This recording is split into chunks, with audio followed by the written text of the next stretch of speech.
This is the Horse Radio Network. This is episode 321 of the Stable Scoop Radio Show on the Horse Radio Network. Please support our sponsors as they make this show possible. Our sponsors this week are ridingwarehouse.com, easysignsonline.com, and you, the listeners.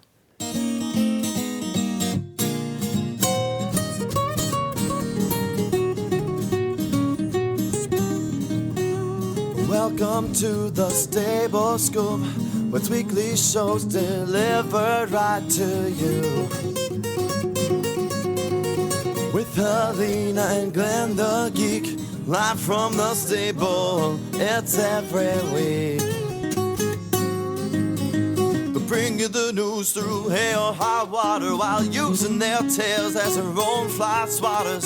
So sit on down and laugh till you poop, cause it's time again for the Stable Scoop. Stable Scoop. The Stable Scoop. Stable Scoop. Well, hello, everybody. Glenn the Geek here, and you're listening to the Stable Scoop Radio Show on the Horse Radio Network. Thank you, everybody, for joining us on the Stable Scoop Show this week. Helena B has the week off, although I did get to see her a couple days ago. Her and her daughter Grace came over to the World Percheron Congress when Wendy and I were there earlier in the week, and that was, of course, at the Big E in Massachusetts. We all had a absolutely wonderful time. We met a bunch of our listeners. We met 800 Percherons and some of the biggest horses you've ever seen, and just had a great time. I got to participate in the celebrity driving competition with Dr. Wendy, and Dr. Wendy won the whole thing. I came in fourth. I did beat Dr. Pohl. We got to meet Dr. Pohl, the veterinarian, and who, of course, has the TV show. That was fun. And then Wendy and I both got to ride in an 8-horse hitch, which was pretty cool, sitting on the box in an 8-horse hitch and seeing all those horses out in front of you. That was probably the highlight of my time at the World Percheron Congress, and meeting all of the listeners and just hanging out and watching the show with them. That was a lot of fun. My brother came up with his wife from Connecticut. Hadn't seen him in a little while, so that was fun as well. They really are a very nice group of people, and I want to thank everybody from the World Percheron Congress for inviting us to come out. If you want to see some pictures, head on over to the Driving Radio Show Facebook page.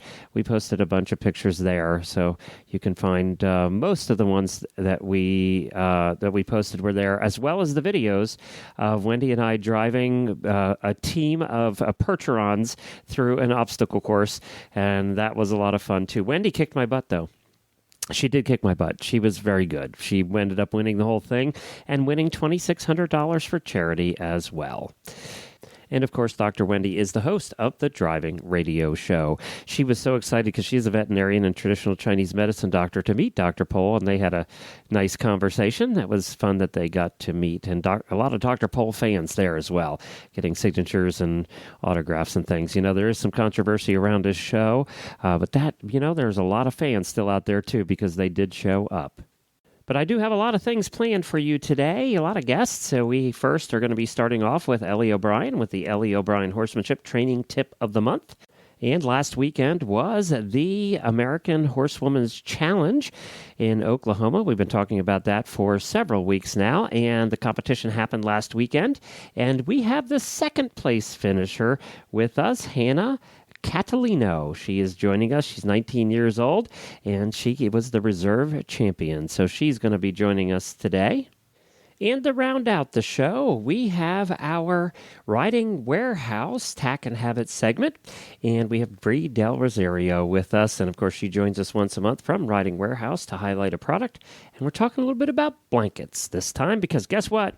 It's getting to be that blanket time of the year. Well, let's get started with the show with Ellie O'Brien and our training tip of the month. Well, hi, Ellie. Welcome back to the show. Hi, Glenn. Thanks for having me back. Well, how are things going in the United States of America? Things are going really well. It's been busy, and I have to say I have enjoyed it now that the cooler weather has started to set in. It feels more like a New Zealand summer at the moment. Yeah, you are. You're in the Carolinas, so you're starting to get a little bit cooler now. Yep, that's right. Not so hot and humid as it was when you got here. And this was a hot, humid summer, so you lived through some humidity this year. Yeah, it was. I was forever asking people, how do you manage through, working horses in the heat? You do it in the morning. You do it before 8 o'clock. That's Yes, that's right. And I've been seeing pictures. You had some horses that you've been working with. Yep, I've been so blessed. I've had some really lovely horses. Well, I think they're all amazing, but I've had some particularly lovely horses to work with over the summer, and really starting to see the fruits of those good foundations coming out now that we're starting to get it along a little more. And you've had a variety of the way it looks, breeds and colors. Yes, most definitely. Right from our warm bloods to, actually I had some Percheron crosses, quarter horses, all sorts. I just got back from the World Percheron Congress, and let me tell you, it makes me want one again. I owned Percherons in the past, and it just makes me want one again. They're so cool. Oh, neat. Yeah, they have really cool personalities. Yeah, and most of them, for the most part, are gentle giants, and then you have the occasional nut job. But I mean, you have that in any breed. That's right. But the difference is with these nut jobs is they're 18 and a half hands and have feet the size of your head. So that's the difference. Yeah. You want to have good training with those ones. Yep, for sure. Well, what are we talking about today in our training tip of the month? Well, today I thought I would just do a little bit on horsemanship and dressage. That's sort of the discipline that I focus on, but really just any English discipline. So I wanted to go into this a little bit because quite often when I tell people that I'm a horsemanship trainer, they automatically assume that I train for Western riding. And they'll quite often ask as well, will this affect my horse because they want to do dressage or jumping? And I really just try and get across to them, and I really strive for people to understand that horsemanship is not about the discipline you ride in. It's not about the tacks, the clothes, the movements that you do. It's just simply about the way we work with the horse. So one of my big goals is when I'm working with riders and horses, really teaching the rider to be able to understand how the horse learns and thinks. So that when the horse leaves my property, say after it's been started or it's been there for training, or even after somebody's had a lesson with me, that they can go away and then duplicate that process and continue on with it. I know a lot of people seem to have trouble. Like they'll say, when I was having my lesson, everything just seemed to click and it was going beautifully. And I think there's the part missing there where the rider isn't being taught and they're not understanding why they are doing those things and how it's teaching the horse to do those things. So that's really why I love to be able to teach people how to carry on with it once they get home. Also, I think horsemanship is really just about creating good foundations in your training and trying your best not to leave loopholes in there so that those small, insignificant type of issues can turn into amplified things. And like a lot of the time I think we'll be like, where did that come from? And it's simply just because we've missed out on those small, subtle things that are so easy to overlook. Well, I know a lot of dressage riders now, Grand Prix dressage riders, that are sending their horses off when it's time to get the saddle on for the first time. They're sending their horses off to natural horsemanship trainers, or should I say gentle horsemanship trainers, because they want their horses trained more gently, so they don't come back with issues, from the trainer, from the one who broke them in the first place. That's right, and those initial first few weeks or first few months just make such a big impact in the rest of the horse's career. So I think it really, and that excites me. I love hearing that dressage riders or jumpers or, other disciplines are really starting to see how beneficial it is to start their horses using these gentling methods. Well, I think you're right. I think it always has been a kind of a stigma, and it is because of Monty and some of the others out there. It's kind of been a stigma that this is in the Western world and that it doesn't really apply to any other. It doesn't apply to English disciplines or racing, but yet, Monty's daughter Debbie does a show here on the Horse Radio Network called Horsemanship Radio, and Monty actually got his start in racing, and thoroughbred racing. And he works with some major thoroughbred breeders and trainers around the world breaking the babies. And because they want the thoroughbreds gentled in a more compassionate way. So that is true of every discipline, not just dressage or eventing or on the Western side. Yeah, definitely, and I think that's just so cool that more and more people are starting to catch on to this thought process and everything. So, yeah, and exciting. It applies to you have a baby on your farm and you want to send it off to a trainer, that you want to look for somebody who does the natural horsemanship way, who is going to bring it around gently so that you yourself don't have issues, even if it's just going to be a trail riding horse, right? Yeah, that's right. I think a lot of the time, I think a trail riding horse, making sure that they've got those good foundations is just as important as a dressage horse or a jumping horse or a Western horse. And I'll spend just as much time in the arena or in the round pen at the start with a trail horse getting the exact same foundations.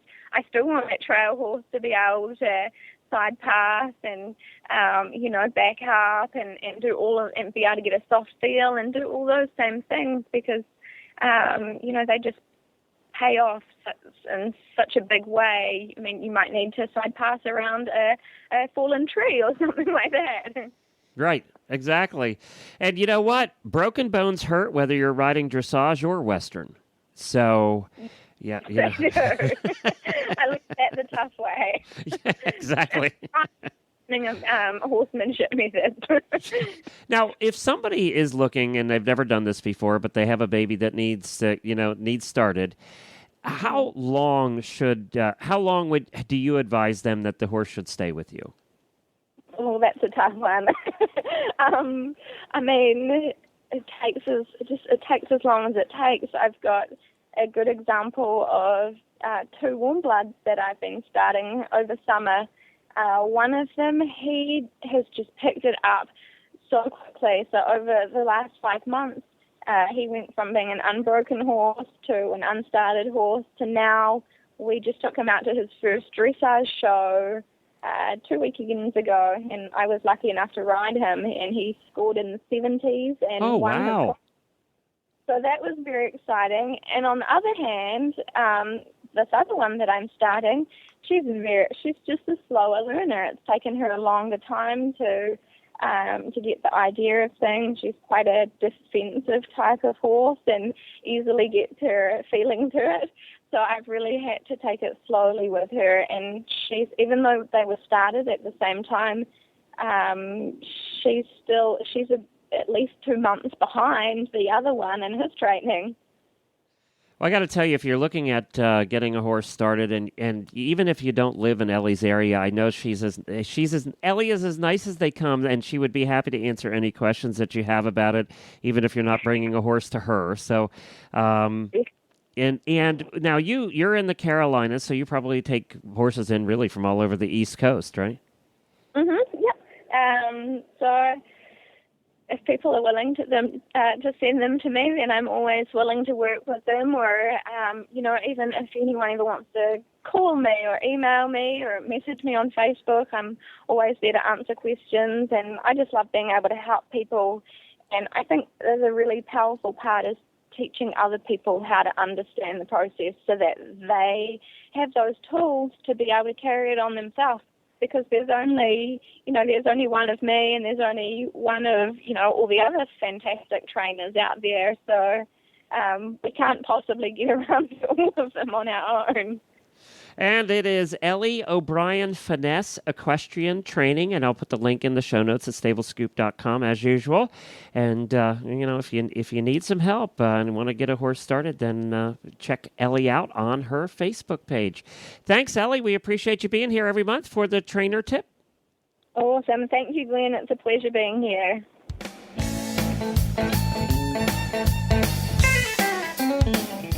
This week's EasySignsOnline.com spotlight product is their New England Style Farm Signs, their most popular line of signs.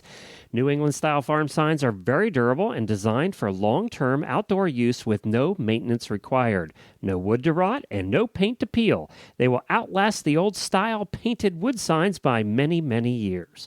They are available in many sizes, shapes, and styles, which makes them the perfect sign for any farm or business.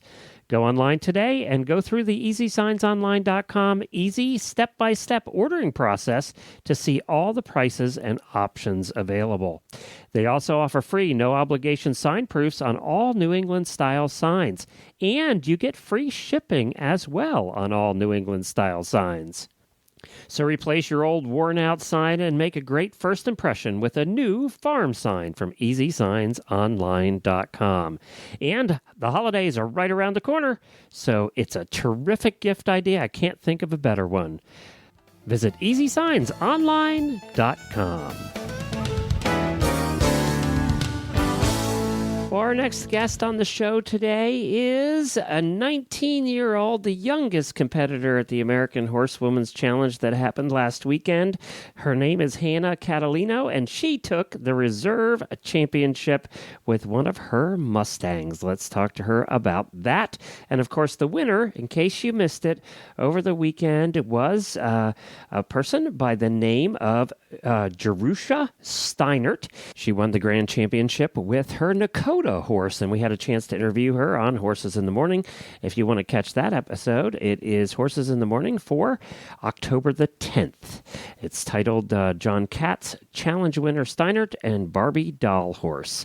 So that's the one you want to look for if you want to catch the interview with the winner of the American Horsewomen's Challenge. But right now, we have Hannah, who was the reserve champion at the age of 19.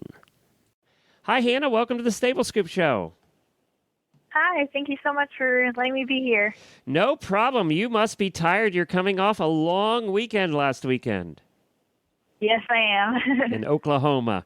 So first, let's do this. Let's have you tell a little bit about your horse and the one that you brought to the American Horsewomen's Challenge. Well, my horse is a 3-year-old BLM Mustang gelding from Nevada named Ace. I've had him since he was a yearling. He was actually one of my first Mustangs from the 2012 Supreme Extreme Mustang Makeover Youth Division. At the makeover, we did really well. He placed in the finals, but in the middle of our freestyle, he kind of had a wild, crazy moment, and the first time he ever kicked me was in the middle of our freestyle. And so, it was really, really nice to, take him, continue his training and go ahead and take him to this competition where we could, redeem ourselves from that other freestyle. Yeah, and you had more time here. You had 6 months as opposed to some. I know some of the Extreme Mustang Makeover competitions you do. You have a lot less time than that. So, yes. Yeah. So this gave you an opportunity to spend a little more time. And isn't it true? I mean, like with any other breed of horse, Mustangs are no different. Some learn quicker than others, and some take longer than others. Oh yes, I mean, he's definitely a very smart horse. He just was having a bad day that day or something, But I mean, going into this competition now, he had a lot of groundwork, but we only had less than 60 rides when we were in Oklahoma, so it was definitely very interesting. No, and is he your fourth Mustang you've trained? Fourth or fifth? He was one of my first. I adopted two at the same time. Okay, so. Gotcha. And now you're heading into to the competition at the American Horsewomen's Challenge last weekend and showing up. What made this a little bit different than the Extreme Mustang Makeover competition? Well, they're very new, so, there was a lot of things that were different, and just the classes. I mean, at the makeovers, we have, like handling conditioning classes, trail, and things like that, and like a reining pattern. And, this one, we have Liberty, Extreme Cavalry Race, and Cavalry Dressage. So, just in that was, very different. I had to learn. I never knew about Cavalry Dressage or Extreme Cavalry Racing, so it really broadened my horizon. I was a little familiar with Liberty, but this was the first Liberty competition, so it was just, definitely new and something I learned a lot from. Well, I heard from some of the people that were there, and some of your competitors are very experienced. I mean, you had competitors that had been to Road to the Horse, and some very experienced competitors. But yet, the one I kept hearing about as the crowd sensation, the one everybody just thought was so cool, was Hannah. So what did you do to wow everybody? Well, from what people have told me, they just were really touched by the relationship between my horse and I. And, we weren't very precise on all of our technical things. We missed, quite a few lead changes and things like that. But, some things that I did in my freestyle was we jumped a single standing trash barrel. We popped some balloons. Then we did bridleless for a little while, and then we just went ahead and did some Liberty. So I guess, that's just what people really liked. I think so. And, obviously the judges didn't fault you for any of those little things. You ended up reserve champion, so they didn't take too much off. And there were like almost 40 competitors, so that was a large... It was a large competitive field there, more than you're probably used to in some of the competitions you've been to. Yes, it was a very, very nice crowd of competitors, and sometimes it's really the competitors and the people there that make the experience great, and they really, really did help. I competed the Mustang Million last year, so there I was competing with a few hundred competitors. What I really liked about this is I got to get to know a lot of the competitors more so than I have in the past. Well, and you got to meet some of the people that you've probably been wanting to meet in the past, too, because that you've been looking up to Obi and some of the others, Mary Kitzmiller and all those that have been doing this for a long time and made it through to, some championships. Oh, yes. So many people are my inspiration. I can't point them all out, but a good majority of them were there, and it was just great to, get to compete on the same arena dirt as them. It's just an honor. And how was the atmosphere? Was it a fun show? Oh, yes, it was. I was dreading going there. I was so nervous. And then, once I got there, it was like I actually was surprised at how much fun it was. It was a really good experience. And you got to meet a lot of our friends here at the Horse Radio Network, including somebody who's co-hosted several of our shows in the past, and we play her music all the time, Templeton Thompson. Oh, yes. She was a doll. I love meeting her. She is. And so she had a concert, right, Friday night? I believe she did do some performances with music and everything, so it was really great to hear her in person. Cool. Very good. Well, congratulations again. Do you have a website or a Facebook page where people can find you? I do have a Facebook page, just Hannah Catalino. That's kind of where I put all my information and training and everything. So. And where do you live now? If you're in what area? I live in Cardwell, Montana, and I'm going to school in Dillon, Montana at the University of Montana Western. And what are you studying? I'm studying natural horsemanship and equine business management. Do they have a natural horsemanship degree there? Yes, they do. It's a 4-year degree, and they also have a 2-year degree. I didn't know that. I didn't even know they had that there. Wow, that's great. Well, good luck in school and on your next project. I know the competition bug is probably bitten you now, so there'll be another one coming up. Although you got college to think about now, too, so that's going to keep you busy. Yes. I'm kind of going to try focusing on school and, competitions. I'll see. what we'll be doing. All right. Well, in the next couple of years, I expect to see you at Road to the Horse, okay? Okay, we'll see.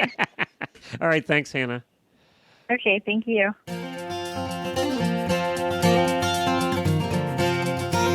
Hi, this is Gina Moronic from Wisconsin, and I am an official Horse Radio Network auditor. It's something I'm really proud to do and to be a part of in a small way, because it's something that I get a lot of information from. The Horse Radio Network and the convenience of the downloadable podcasts means that I can improve my horsemanship skills, my riding skills, or just really enjoy listening to friendly, informative programming whenever I'm driving to work or working on chores or at the barn even. So I hope you find it as enjoyable as I do. If you do, go to horseradionetwork.com and click on the banner to become a Horse Radio Network auditor. For as little as $1 a month, you can be involved in this great thing too and keep it going. Thanks.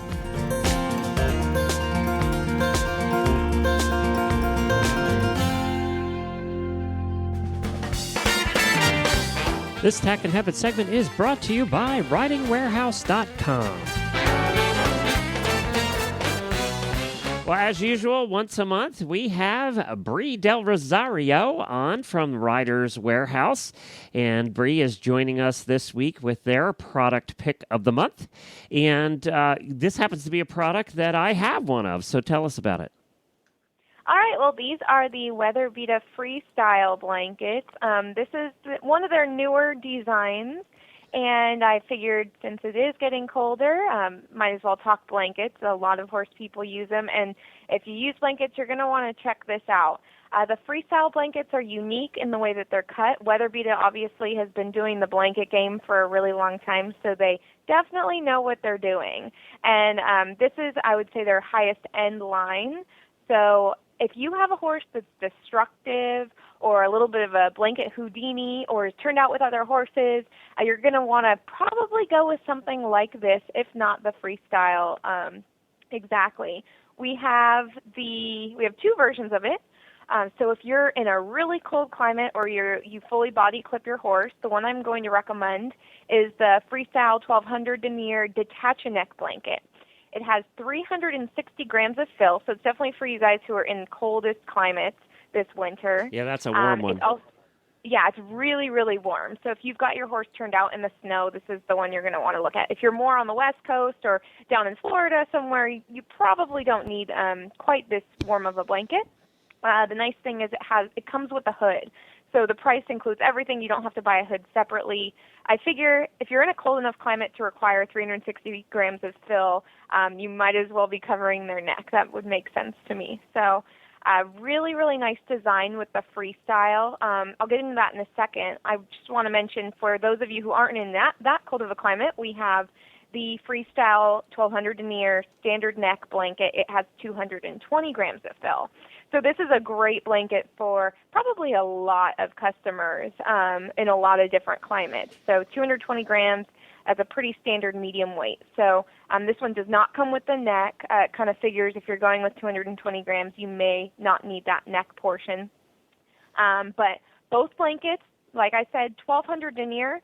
So really great if you have your horse turned out with other horses or they're a little bit destructive. The higher the denier, if you're not familiar, the more resistant to rips and tears the blanket's going to be. So this is very resistant to that kind of wear. Another thing I love about the freestyle design is it has this quick clip front closure, so you can kind of set it and then just clip the front. So you're not having to fumble in the cold with your gloves and everything. It's really hard to clip those front clasps at the horse's chest. So I love the little clips. It makes it really easy. Another thing, it has 10 different adjustable settings. So it's really made to fit a wide variety of horses in a wide variety of widths. The other thing I love is the gussets over the shoulders. Most blankets are on the side of the shoulder, so you can kind of see them if you're looking at the horse from the side profile. Well, WeatherBeeta figures your horse's front legs move forward, and so they actually were really creative, and they did the gussets in the front of the shoulder, so which makes a lot more sense to me. I don't know why more brands don't do that, because if your horse moves his leg forward, the gusset is going to give to that. So if you have a horse that gets shoulder rubs, this might be something to consider because I think the gusset placement is huge when it comes to preventing that. And, I was just going to say to follow that up, and I know you know this story too, quarter horses have always had a problem with the way that traditional blankets have been cut because quarter horses tend to have the larger chest areas, and they just, the traditional blankets of 10 years ago just didn't fit them right. So with these, with this freestyle, it tends to fit those quarter horse types a little bit better. I agree. And even, some of the Arabians, a lot of our customers have Arabs, and I find that some of them can be built kind of that way too. You wouldn't think about it just because they tend to be a smaller breed, but they do kind of present that same issue. A lot of people will buy a cheaper blanket, but then they have to buy the shoulder guard underneath it to prevent the rubbing. And so why not just spend the money on a really nice blanket, and you just have to put one thing on your horse, and they're probably a lot more comfortable. Some other features to note is that they have this really great wither padding. Another area for concern is, of course, over the withers, and they've got the contour design plus an extra wither padding. They also have padding along the slope of the shoulder, which is really nice. Another area that some horses tend to rub. They come with the tail flaps, going to prevent that cold from coming up underneath. They're just designed to fit your horse really snugly, which I find turnouts it's kind of hard. They tend to kind of hang there. Stable blankets do a little bit of a better job. This is kind of best of both worlds here. You're going to get the waterproof of a turnout, all the coverage, the high denier, but it's really going to hug your horse a lot better and prevent a lot of those rubs. And it's just a super high quality blanket. And again, you can get it in a couple of different fills to suit your exact climate. But I really like all of the different ideas that they came up with, and they really thought about how the horse moves. So that's why I really like this. I love it when blanket manufacturers will really look at, what's going to make the horse most comfortable. So the Freestyle is my number one pick for the products this month. And the price is right, too. I mean, you're looking at $226 on ridingwarehouse.com for the Freestyle, the heavier weight 360, the heavyweight blanket. Mm-hmm. And then for the medium weight blanket, you're looking at $194. And anytime you can go under $200 for a blanket of this quality, that's something you're going to definitely want to check out. We own one of these, and we've had, I think these came out maybe last year is when we got it. Does that sound right?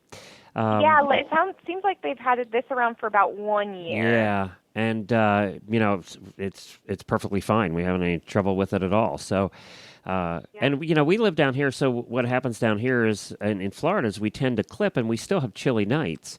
So on those chilly nights, you don't want to, a lightweight sheet's not quite enough, and you'd have to put, a woolly or something underneath it. And so this one was just the perfect size for those chilly nights with a clipped horse, and there's a lot of clipped horses down here in Florida. I'm about to clip my pony now for the first time. So. Oh, okay. How many times do you have to clip throughout the season? We'll clip right now. I'll clip my pony because he's a hairy beast, and he's getting overheated already because it's still in the 90s here. And wow. Okay. So we'll clip him right now. We'll do a full body clip on him now. And then come end of January, early February, we'll do a trace clip.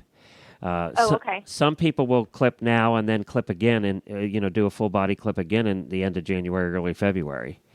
Got it. But you still have to have blankets, because there are still those chilly nights. But then we're also, we have the chilly night and then back into the 70s during the day. So, right. You definitely got to pull it off. So the 220. Do you even use blankets where you are? We do. We get some chilly nights, especially a little bit inland from us. It can get down in the teens during the night. So we'll use blankets, but we got to make sure we pull them off because it does get nice and sunny during the winter usually. But it can get cold. We're by the ocean, so we get the ocean cold breeze. Probably not the same type of cold that the middle of the country gets, but I like to say we get cold, but we really don't. You get chilly. Chilly. You can say chilly. Our horses are just really spoiled. Right, exactly. Well, that's good. That's the way we like them. And you can find this at ridingwarehouse.com. Just search for Weatherbeeta Freestyle, and they will come up when you do a search. And we'll also post links to them on our Stable Scoop or our Stable Scoop show notes page, like we usually do. And next month we have a special treat because you're doing our holiday gift buying guide, right? Believe it or not, it's that time already. Yeah, I know. It seems like it was just yesterday that we were just finishing last year's season. We've got a lot of really great gifts, all sorts of price ranges. for kids, women, men, everybody, every discipline. So I'm really excited to do the gift guide. Thank you so much for inviting me to do that. Oh, that'd be fun. Helena and I look forward to that every year. We get to play Christmas music, get in the mood. We all start getting in the mood. So, yeah, it's a lot of fun, and we love talking product anyway. And there's always cool new things for the holidays, and we're always looking for something a little different to get our horsey friends. So, so it works out great. We're looking forward to doing that with you. So that's coming up in November. Believe it or not, we're only a couple of weeks away from Halloween. I know. I'm not a big fan of Halloween, so I like to skip through it and get to the real holidays. I'm glad to hear that. I feel like sometimes, because Halloween's become so popular, I'm the only one. I'm left out, Oh, no. I don't like trick-or-treaters either. I don't do the trick-or-treater thing. Jennifer has to do that. I don't do it. Fortunately, I live far enough out, we don't get them. And so we go, oh, good, we get to save money on candy because we live where nobody can reach us. Free, I knew I liked you. I'm not the only one. Yay! No, I'm the same way. I'll dress up my dogs. That's about as far as I go. All right. Thank you, Bree. RidingWarehouse.com. Well, thank you for joining us, everybody, here on the Stable Scooper Radio Show. We appreciate you being here. Thanks to all of our guests and our sponsors. Helena will be back next week after having this week off, and it was so good to see her at the World Percheron Congress. Don't forget, the best way to listen to the shows is with our app, iPhone or Android. Just go to the App Store and search for Horse Radio Network. The Stable Scoop Radio Show is one of the shows on the app. Makes it so simple and so easy to listen to. And don't forget to post on your Facebook page that you like the Stable Scoop Radio Show and encourage all of your friends to check it out. We'll talk to you again next week. Everybody, keep on scooping.